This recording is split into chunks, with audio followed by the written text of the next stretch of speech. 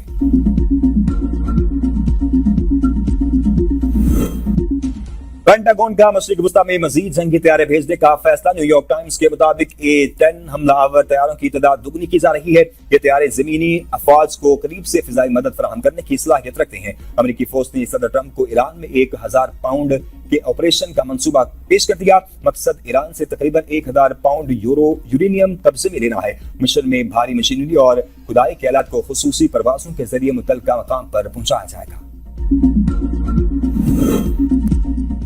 پاک سرزمین ملک دشمنوں کے لیے تنگ، شمالی وزیرستان میں سکیورٹی فورسز کی کارروائی میں 8 خارجی ہلاک، پاک افغان سرحد پر خارجیوں کی نقل و حرکت بروقت ٹریس کر لی گئی، ہلاک خارجیوں سے اسلحہ اور گولہ بارود بھی برآمد کر لیا گیا۔ افغان عبوری حکومت سرحدی نظم و نسق یقینی بنانے میں ناکام، پاکستان کا افغان سرزمین دہشت گردی کے لیے استعمال نہ ہونے دینے کا مطالبہ، صدر وزیر اعظم اور وزیر داخلہ کا سکیورٹی فورسز کو خراج تحسین۔ وزیر اعظم شہباز شریف نے کہا کہ ملک سے دہشت گردی کے افریت کے خاتمے تک جنگ جاری رہے گی۔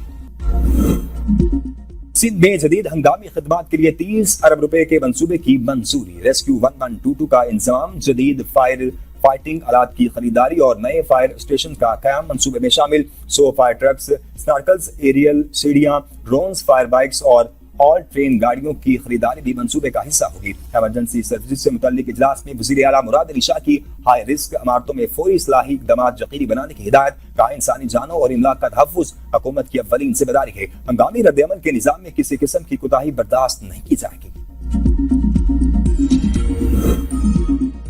وزیر اعلیٰ پنجاب مریم نواز کا واسا پنجاب سیوریج فلیٹ فیز 1 کا افتتاح، پہلے فیز پہ 15 اضلاع میں 552 گاڑیاں اور مشینیں دی جائیں گی۔ جہلم، گجرات، اوکارا، حفصآباد، سیالکوٹ، شیخ پورہ، ننکانہ، جھنگ اور ساہیوال میں جدید سیوریج مشینیں پہنچائی گئی۔ راولپنڈی، فیصل آباد، سرگودا، ملتان اور ڈیرہ غازی خان میں بھی سیوریج مشینیں اور گاڑیاں مل گئی۔ مریم نواز نے کہا کہ مونسون سے قبل تمام شہروں میں نکاسیات کے انتظامات کا عہد پورا کریں گے۔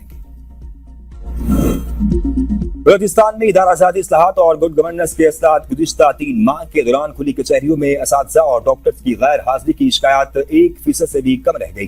وزیر اعلیٰ سرفراز بگٹی کا تعلیم اور صحت کے اشاریوں میں بہتری کا خیر مقدم، کہا بہتر مانیٹرنگ اور گڈ گورننس سے تعلیم اور صحت کی شعبوں میں نمایاں بہتری آئی، اب سروس ڈلیوری سے متعلق مسائل کی نشاندہی کی جا رہی ہے، صوبے میں گڈ گورننس اور شفافیت کو مزید مضبوط بنایا جا رہا ہے۔